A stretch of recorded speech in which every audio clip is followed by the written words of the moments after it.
The conference room fell silent as Marcus watched his colleague Sarah twist the narrative once again. She had just taken credit for his proposal while simultaneously making it appear that he had failed to contribute meaningfully to the project. The other team members nodded along, completely unaware of the manipulation unfolding before their eyes. Marcus felt the familiar surge of frustration and anger, but this time something was different. He had spent months studying the art of recognizing and countering manipulation, and he could see every move Sarah was making as clearly as chess pieces on a board. This moment represented the culmination of a journey that had begun 6 months earlier when Marcus realized he was constantly being outmaneuvered by people who seemed to have an innate ability to bend situations to their advantage. He had always considered himself intelligent and capable, yet somehow he found himself repeatedly on the losing end of workplace politics, personal relationships, and social interactions. The problem wasn't his intelligence or his competence, it was his inability to recognize when he was being manipulated and his lack of tools to respond effectively. The first revelation came when Marcus began to understand that manipulation is not always the dramatic, obvious coercion depicted in movies. Most manipulation is subtle, sophisticated, and operates below the conscious awareness of both the manipulator and the target. It functions through psychological principles that exploit natural human tendencies toward reciprocity, social proof, authority, and emotional connection. The manipulator doesn't need to be consciously aware of these principles to use them effectively. Many have simply learned through trial and error which behaviors get them what they want. Understanding this fundamental truth became Marcus's first line of defense. When someone uses manipulation tactics, they are essentially playing a game with rules that only they understand. The target operates under the assumption of good faith communication while the manipulator operates under entirely different principles. This asymmetry creates the perfect conditions for manipulation to succeed. The solution is not to become manipulative yourself, but rather to recognize when the game has changed and to adjust your response accordingly. The first genius method Marcus mastered was pattern recognition.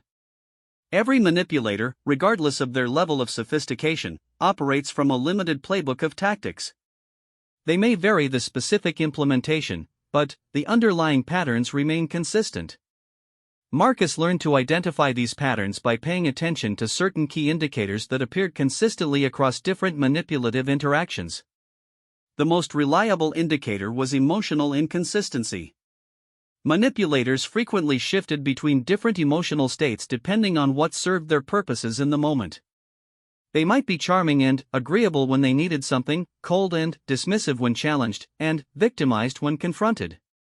This emotional flexibility wasn't the natural variation that all humans experience, it was strategic and context-dependent. When Marcus noticed someone's emotional responses seemed disconnected from the actual content of the conversation or the objective circumstances, he began paying closer attention to their underlying motivations. Another pattern involved information asymmetry. Manipulators often possessed information that they selectively shared or withheld to create advantages for themselves. They might mention that others had complained about Marcus's performance without providing specifics, or hint at opportunities that were contingent on Marcus behaving in certain ways. This selective information sharing created artificial scarcity and uncertainty that could be leveraged to influence Marcus's decisions. The third pattern was the consistent violation of reciprocity norms. In healthy relationships and interactions, there is a natural give and take where both parties contribute and benefit relatively equally over time. Manipulators disrupted this balance by consistently taking more than they gave while making their targets feel obligated to continue giving. They achieved this by reframing normal reciprocity expectations, making their targets feel selfish for expecting anything in return, or by providing small tokens that created disproportionate feelings of obligation. Once Marcus learned to recognize these patterns, he could identify potential manipulation much more quickly. However, recognition alone was insufficient. He needed practical methods for responding that would protect his interests without creating unnecessary conflict or revealing his defensive strategies.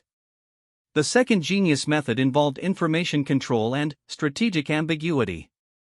Marcus discovered that manipulators relied heavily on having clear information about their target's motivations, weaknesses, and decision-making processes. By controlling the information he shared and maintaining strategic ambiguity about his true priorities and plans, Marcus could significantly reduce a manipulator's ability to craft effective strategies against him.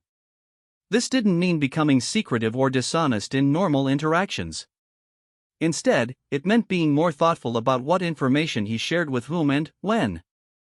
With people he had identified as potential manipulators, Marcus learned to share information that was technically accurate but didn't provide the insights they needed to manipulate him effectively. If Sarah asked about his weekend plans, he might mention that he was busy with various activities without providing the specific details that might reveal his financial situation, relationship status, or personal insecurities that could later be leveraged against him. Strategic ambiguity also meant avoiding definitive statements about his preferences and priorities when dealing with manipulators. If Sarah tried to gauge his interest in a particular project assignment, Marcus might express general openness while avoiding statements that revealed his true level of enthusiasm or concern. This prevented Sarah from using his revealed preferences to create artificial scarcity or urgency around opportunities that appealed to him. The third genius method focused on emotional regulation and response control. Marcus realized that his emotional reactions were often the primary fuel that powered successful manipulation attempts. Manipulators were skilled at triggering specific emotional states that made their targets more compliant, defensive, or confused. By learning to recognize and manage these emotional triggers, Marcus could maintain clearer thinking and better decision-making even when under pressure. This process began with developing greater emotional self-awareness. Marcus practiced identifying his emotional state throughout the day and paying attention to what specific triggers tended to produce strong reactions. He noticed that he was particularly vulnerable to implications that he wasn't contributing enough, suggestions that others were disappointed in him, and artificial time pressure that made him feel like he had to decide immediately. With this awareness, Marcus developed specific strategies for each type of trigger. When someone implied he wasn't contributing enough, instead of immediately defending himself or promising to do more, he would pause and ask for specific examples of what was needed. This simple shift prevented him from taking on inappropriate obligations while gathering information about whether the criticism was legitimate or manipulative. When faced with artificial time pressure, Marcus learned to respond with questions that revealed whether the urgency was real. He might ask what would happen if the decision were delayed, whether others were facing the same timeline, or what specific factors were driving the timeline. These questions either revealed legitimate constraints that helped him make better decisions or exposed artificial pressure designed to prevent him from thinking clearly. The fourth genius method involved tactical validation and reflection. Marcus discovered that one of the most powerful tools for disarming manipulation was strategic use of validation and reflection that forced manipulators to be more explicit about their intentions. This worked because manipulators relied on maintaining plausible deniability about their true motivations. They needed to be able to deny that they were being manipulative while still achieving their manipulative goals. By reflecting back what he heard and asking for clarification, Marcus could force manipulators into increasingly explicit positions that became harder to maintain. If Sarah made a veiled threat about his performance review, Marcus might respond by saying, "It sounds like you're concerned about how my work will be evaluated. Are you suggesting there are specific issues I should address?" This response acknowledged her concern while requiring her to be more specific about what she was actually saying. This technique was particularly effective because it appeared completely reasonable and cooperative while actually putting pressure on the manipulator to either withdraw their implied threat or make it explicit. If they withdrew, Marcus had successfully deflected the manipulation attempt. If they made it explicit, he had valuable information about their true intentions and could respond accordingly. The fifth genius method centered on strategic questioning that revealed inconsistencies and forced manipulators to commit to specific positions. Manipulators often relied on vague statements, implied threats, and ambiguous promises that could be interpreted multiple ways depending on what served their interests later. By asking strategic questions that required specific answers, Marcus could either clarify legitimate concerns or expose manipulative tactics. The key was to ask questions that appeared to seek genuine understanding while actually testing the consistency and logic of the manipulator's position.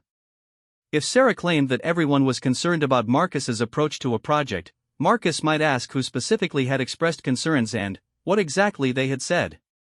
If Sarah claimed this information was confidential, Marcus might ask how he was supposed to address concerns that couldn't be specifically identified. These questions were powerful because they forced manipulators to either provide specific information that could be verified or to admit that their claims were based on vague impressions or secondhand information. Either outcome provided Marcus with valuable intelligence about whether he was dealing with legitimate feedback or manipulation attempts. The sixth genius method involved creating documentation and witnesses for important interactions. Manipulators relied heavily on the private, one-on-one nature of many workplace and personal interactions. They could make statements, promises, or threats that could later be denied or reinterpreted if they became inconvenient. By strategically creating documentation or ensuring that important conversations happened in front of witnesses, Marcus could eliminate this advantage. This didn't mean recording every conversation or insisting on formal documentation for routine interactions. Instead, it meant being strategic about when and how to create records that would protect his interests. If Sarah made commitments about project timelines or resource allocation, Marcus might follow up with an email summarizing what he understood and asking for confirmation. If she made veiled threats or inappropriate suggestions, Marcus might find reasons for those conversations to happen in settings where others could observe. The seventh genius method focused on strategic disengagement and boundary enforcement. Marcus learned that not every manipulation attempt required a direct response. Sometimes the most effective approach was to simply disengage from interactions that served the manipulator's interests while maintaining professional courtesy and avoiding unnecessary conflict. This required developing the ability to recognize when conversations or requests were designed primarily to serve the manipulator's agenda rather than addressing legitimate business or personal needs.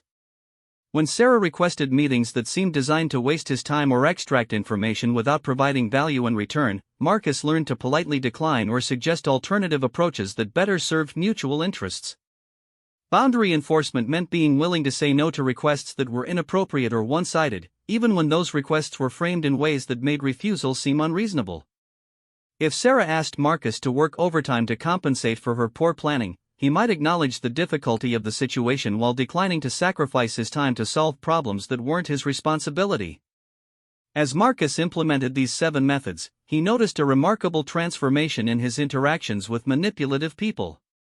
Sarah's tactics became increasingly obvious and less effective.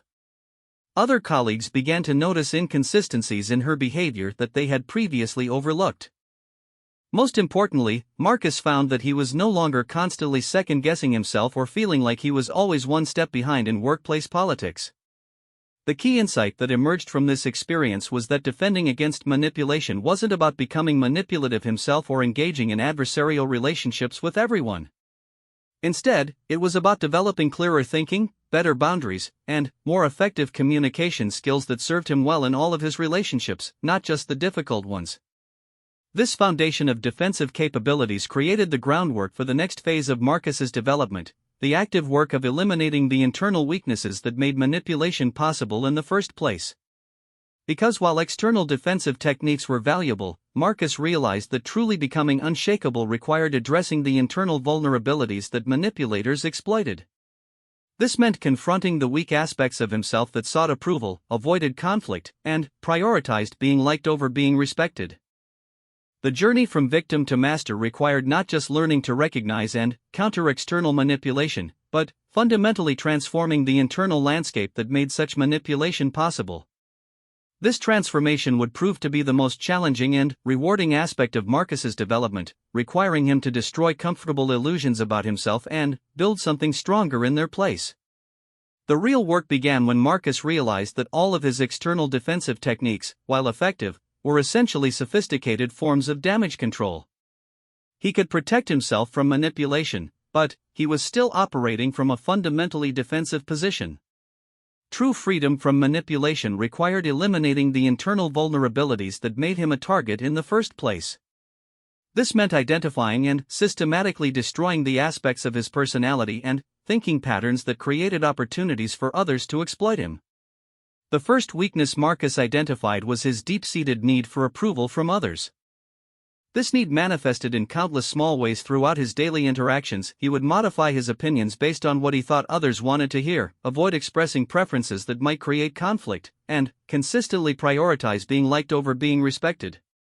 Manipulators instinctively recognized this vulnerability and exploited it by offering conditional approval that could be withdrawn if Marcus didn't comply with their demands. Destroying this weakness required a fundamental shift in how Marcus defined his self-worth. Instead of deriving value from external validation, he needed to develop internal standards of evaluation that were independent of others' opinions. This process began with honest self-assessment of his actual capabilities, achievements, and character traits. Marcus spent weeks creating detailed inventories of his strengths and weaknesses, his successes and failures, and his genuine values and priorities. This exercise was more difficult than he had anticipated because it required distinguishing between who he actually was and who he thought he should be to gain others' approval. Marcus discovered that many of his stated preferences and opinions were actually strategic positions designed to make him more likable rather than authentic expressions of his genuine thoughts and feelings. He had become so skilled at reading social cues and adjusting his presentation accordingly that he had lost touch with his authentic self in many areas. The process of reclaiming authenticity involved systematically testing his real opinions and preferences in low-stakes situations.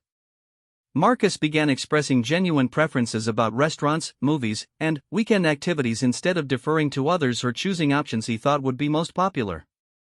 He started voicing disagreement with ideas he actually disagreed with, rather than remaining silent or offering lukewarm support.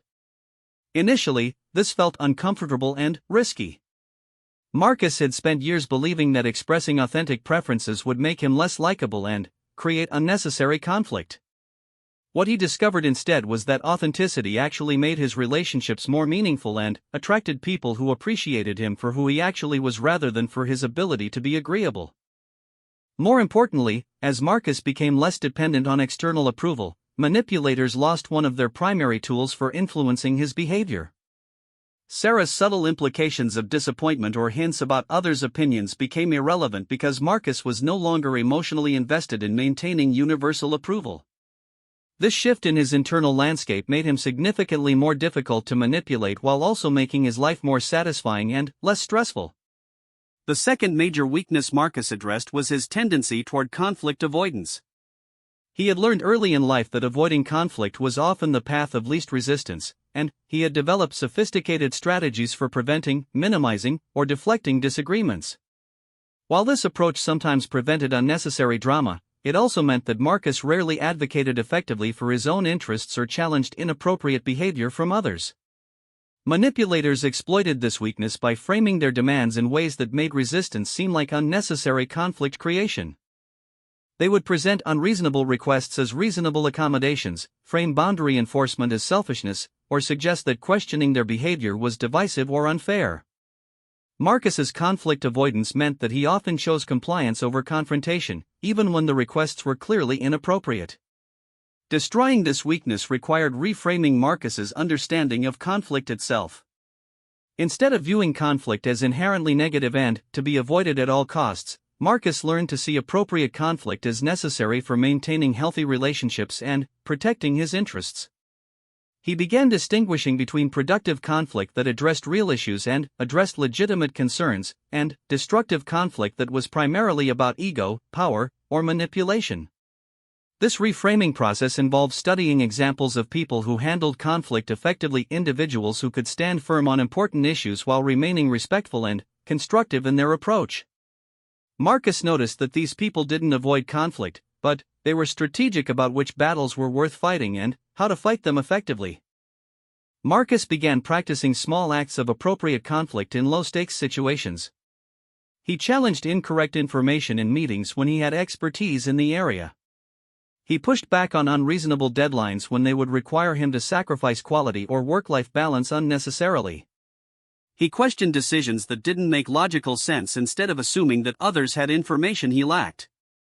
Each successful experience with constructive conflict built Marcus's confidence and demonstrated that standing up for himself didn't automatically result in the catastrophic relationship damage he had always feared. In fact, many people respected him more when he showed backbone and advocated for his positions thoughtfully and respectfully. As Marcus became more comfortable with appropriate conflict, manipulators found it much harder to pressure him into compliance. Sarah could no longer rely on his conflict avoidance to make him accept unreasonable demands or inappropriate treatment. When she attempted to frame his boundary enforcement as problematic, Marcus was prepared to engage in the conversation rather than backing down to avoid confrontation. The third weakness Marcus targeted was his tendency toward overthinking and analysis paralysis. His analytical nature, which was a strength in many contexts, became a weakness when dealing with manipulators who could exploit his desire to fully understand every situation before taking action. Marcus would often delay decisions or responses while trying to analyze all possible angles and implications, giving manipulators time to apply additional pressure or create new complications. Manipulators exploited this weakness by presenting complex scenarios that seemed to require extensive analysis, creating artificial urgency that pressured Marcus to decide before he felt ready, or introducing new information that restarted his analytical process just as he was approaching a decision. They understood that his analytical nature made him vulnerable to information overload and decision paralysis. Destroying this weakness required Marcus to develop better decision-making frameworks that balanced thorough analysis with timely action. He learned to distinguish between decisions that genuinely required extensive analysis and decisions that were being made artificially complex to create manipulation opportunities. Marcus developed a set of decision-making criteria that helped him evaluate situations more efficiently. He identified the core factors that were most important for different types of decisions and learned to focus his analysis on those factors rather than trying to consider every possible variable. He also set time limits for decision-making processes to prevent endless analysis that served no productive purpose. For interpersonal situations involving potential manipulation, Marcus developed a simplified framework based on 3 key questions. What does this person actually want from me? What are they offering in return? What happens if I say no? This framework cut through much of the confusion and complexity that manipulators relied on to create compliance pressure. Marcus also learned to trust his intuitive responses more effectively. He noticed that his initial gut reactions to people and situations were often accurate, even when he couldn't immediately articulate why. Manipulators often worked to override these intuitive responses by providing rational-sounding explanations that didn't address the underlying concerns his intuition had identified. By learning to honor his intuitive responses while still conducting appropriate analysis, Marcus became much more difficult to confuse or pressure into poor decisions. He could quickly identify when someone was trying to complicate a simple situation or rush him into decisions that served their interests rather than his own. The fourth weakness Marcus addressed was his excessive sense of responsibility for others' emotions and outcomes. He had developed a pattern of feeling responsible for managing other people's feelings, solving their problems, and ensuring that interactions went smoothly for everyone involved.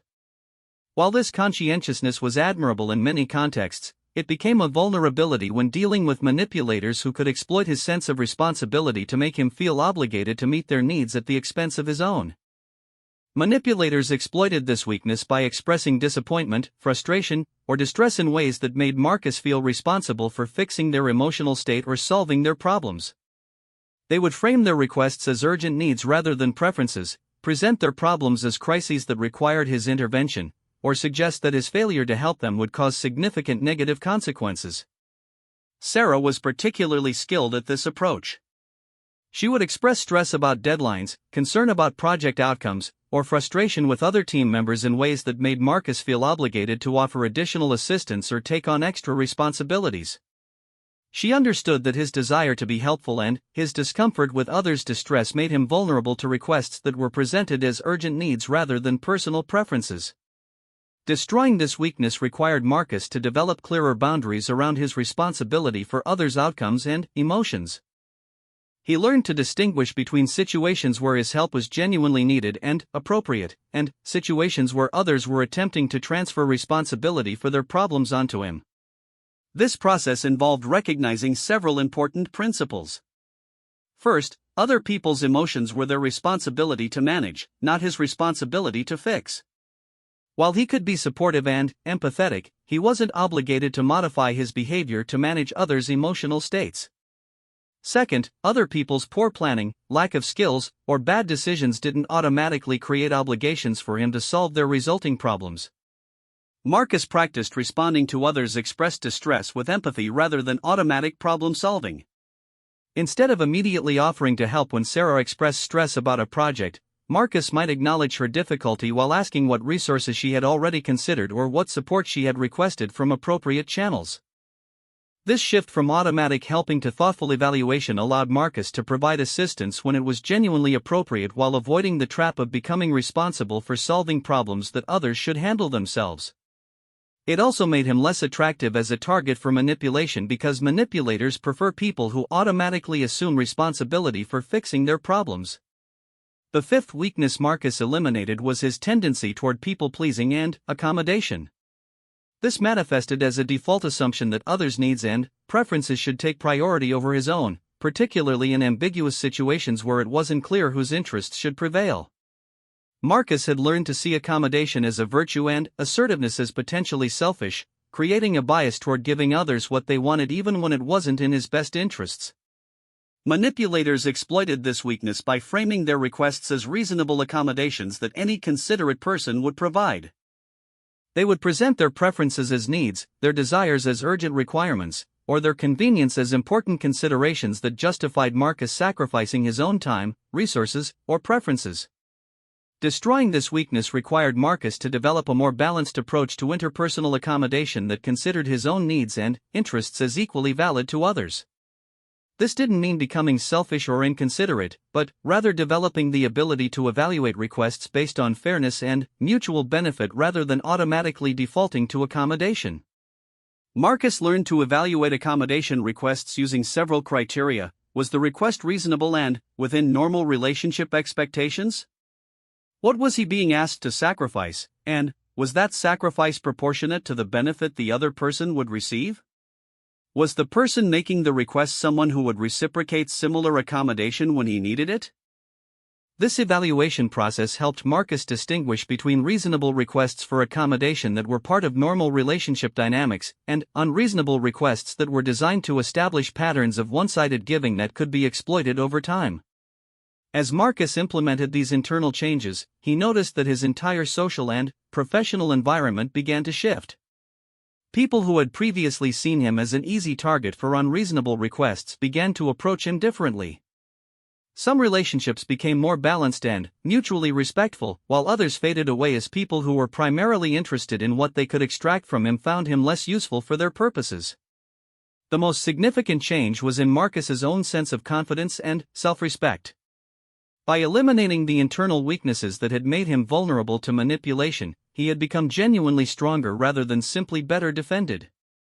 This internal strength created a presence and energy that discouraged manipulation attempts before they began, making external defensive techniques less necessary. However, Marcus realized that destroying his weak self was only part of the transformation process.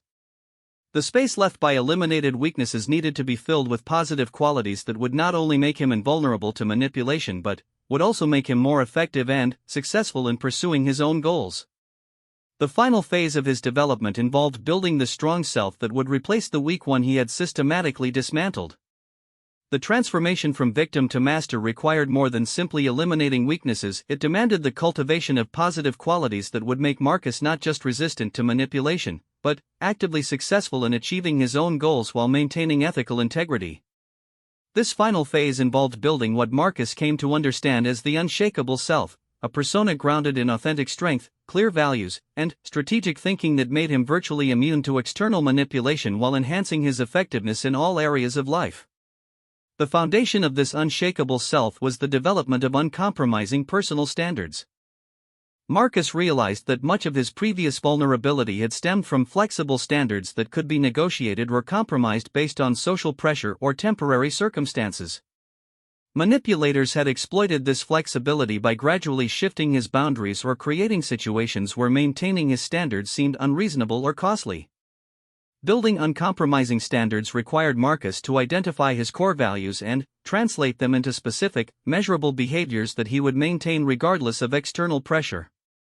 These weren't arbitrary rules or rigid principles that ignored context, but rather fundamental commitments that defined who he was and how he operated in the world. Marcus spent considerable time identifying these core values through a process of deep self-reflection and values clarification exercises. He examined his past decisions, both successful and unsuccessful, to identify patterns in what had led to outcomes he was proud of versus outcomes he regretted. He analyzed the people he most respected and admired to understand what qualities they embodied that he wanted to develop in himself. Through this process, Marcus identified several core values that would become the foundation of his unshakable standards. Integrity meant that his private thoughts and public actions were aligned, and that he kept commitments he made to himself and others. Excellence meant that he approached his work and responsibilities with thoroughness and attention to quality, regardless of whether anyone was monitoring his efforts. Respect meant that he treated himself and others with dignity, avoiding both self-deprecation and condescension toward others. These values were then translated into specific behavioral standards that Marcus committed to maintaining in all circumstances. He would not lie or misrepresent facts, even when honesty was inconvenient or costly. He would complete work to the best of his ability within reasonable time constraints, even when he could get away with lesser effort. He would speak about others in their absence the same way he would speak about them to their faces. The power of these uncompromising standards became apparent when Marcus began implementing them consistently. Manipulators quickly discovered that their usual tactics were ineffective because Marcus's responses were predictable and principled rather than emotional and reactive. Sarah could no longer pressure him into compromising his standards by creating artificial urgency or social pressure, because Marcus's behavior was governed by internal principles rather than external circumstances. The second element of the unshakable self was the development of strategic thinking capabilities that allowed Marcus to operate from a position of strength rather than merely reacting to others' initiatives. This involved learning to think several moves ahead in interpersonal interactions, understanding the likely consequences of different approaches, and positioning himself advantageously in both professional and personal relationships. Strategic thinking began with the development of clearer long-term goals and the discipline to evaluate short-term decisions based on their alignment with these larger objectives. Marcus spent considerable time clarifying what he wanted to achieve professionally, personally, and financially over the next several years. These goals provided a framework for evaluating opportunities and requests that helped him distinguish between activities that advanced his interests and activities that primarily served others' agendas. With clear goals established, Marcus learned to evaluate interpersonal interactions through a strategic lens. When Sarah made requests or suggestions, he automatically considered how compliance or resistance would affect his long-term objectives. This strategic evaluation often revealed that what appeared to be reasonable requests were actually attempts to redirect his time and energy away from his priorities toward activities that primarily benefited her. Strategic thinking also involved understanding the motivations and objectives of the people he interacted with regularly. Marcus began paying more attention to patterns in others' behavior, noting what they seemed to be trying to achieve through their interactions with him and with others. This understanding allowed him to predict likely approaches they might take and prepare effective responses in advance. The third element involved developing genuine confidence that was based on demonstrated competence rather than external validation. Marcus realized that his previous confidence had been fragile because it depended on others' opinions and reactions. This external dependency had made him vulnerable to manipulation by people who could threaten his sense of self-worth by implying criticism or withdrawing approval. Building genuine confidence required Marcus to develop objective measures of his capabilities and achievements that were independent of others' opinions. He began tracking his performance in measurable ways: the quality of his work output, the efficiency of his problem solving, the effectiveness of his communication, and the reliability of his follow-through on commitments. This process revealed that Marcus was significantly more capable than he had previously believed. His tendency towards self-criticism and his focus on areas where he needed improvement had caused him to undervalue his genuine strengths and accomplishments. By developing a more accurate and complete assessment of his capabilities, Marcus built confidence that was grounded in reality rather than wishful thinking or external validation. This genuine confidence manifested in his interactions as a quiet assurance that didn't require constant reinforcement or validation from others. When Sarah attempted to undermine his confidence by questioning his judgment or competence, Marcus could evaluate her feedback objectively based on facts and evidence rather than automatically assuming she must be correct because she spoke with authority. The fourth element was the cultivation of emotional intelligence and regulation skills that allowed Marcus to maintain clear thinking and effective decision-making even under pressure. Manipulators relied heavily on triggering emotional responses that clouded judgment and created pressure for quick decisions that served the manipulator's interests. Marcus developed specific techniques for managing his emotional responses during challenging interactions.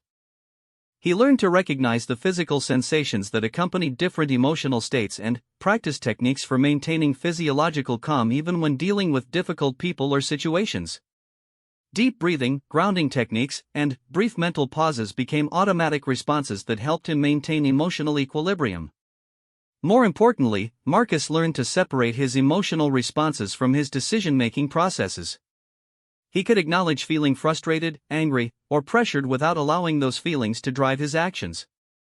This emotional regulation meant that manipulators could no longer use emotional triggers to pressure him into poor decisions or reactive responses that served their purposes. The fifth element involved developing sophisticated communication skills that allowed Marcus to influence situations positively while maintaining ethical integrity. This wasn't about becoming manipulative himself, but rather about learning to communicate in ways that were clear, persuasive, and effective at advancing legitimate interests. Marcus studied the principles of effective communication, including active listening, clear articulation of ideas, and persuasive presentation of information.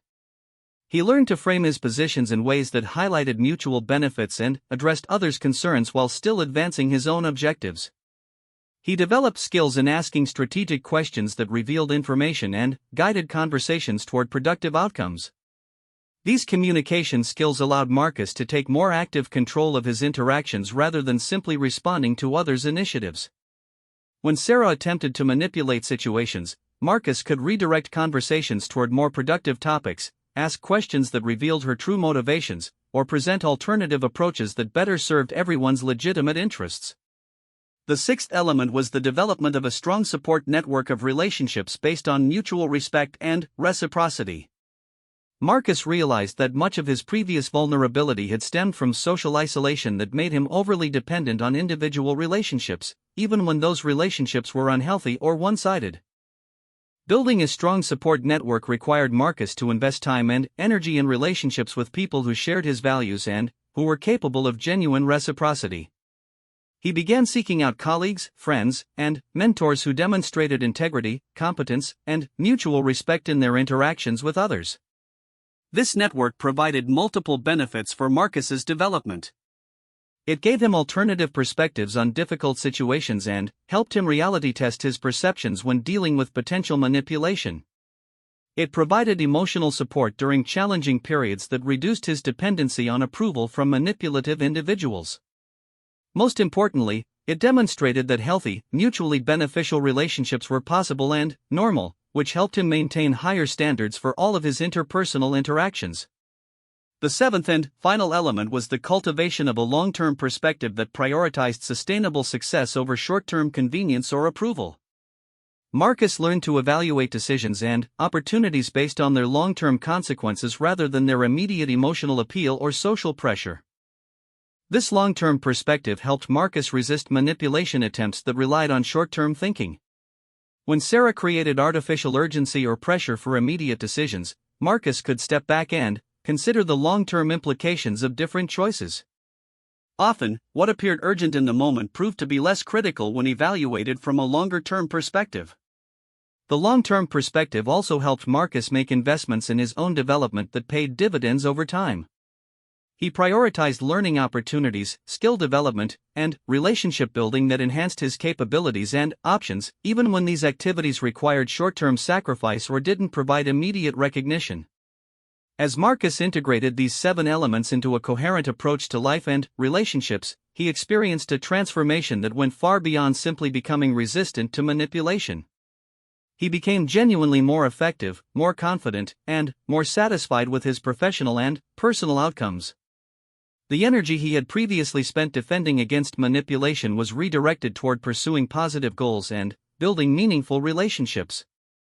The most remarkable aspect of this transformation was that it created a positive feedback loop that made Marcus increasingly attractive to healthy people while simultaneously repelling manipulative individuals. His confidence, clarity, and integrity drew people who appreciated these qualities and who were capable of reciprocating them.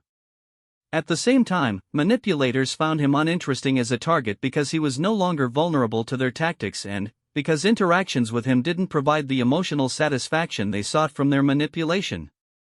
In his final encounter with Sarah's manipulation attempts, Marcus experienced the full power of his transformation. When she attempted to pressure him into taking on additional responsibilities that would have compromised his other commitments, Marcus was able to respond with calm confidence that acknowledged her concerns while maintaining his boundaries. His response was so clear and principled that Sarah immediately backed down and sought easier targets for her manipulation attempts. Marcus realized that the journey from victim to master wasn't ultimately about defeating manipulators or winning interpersonal conflicts.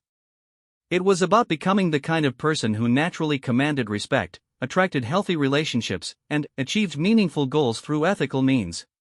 The man who had destroyed his weak self could indeed never be destroyed by others, because he had built something within himself that was stronger than any external attack. This transformation required continuous maintenance and development. Marcus understood that the qualities he had built needed to be reinforced through consistent practice and regular self-reflection. The unshakable self wasn't a destination but, rather, a way of being that required ongoing attention and commitment. The principles and methods Marcus had developed proved effective not just for dealing with obvious manipulators like Sarah, but for enhancing all of his relationships and interactions.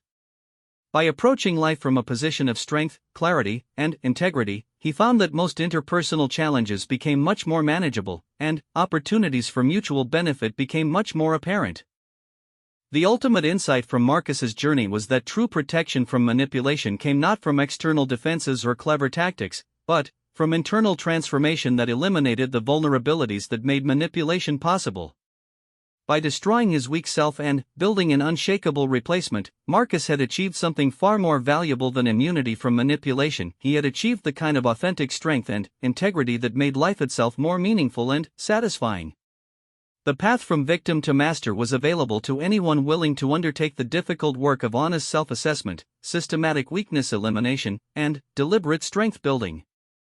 It required courage to confront uncomfortable truths about oneself, discipline to maintain new standards despite social pressure, and persistence to continue growing even when progress seemed slow.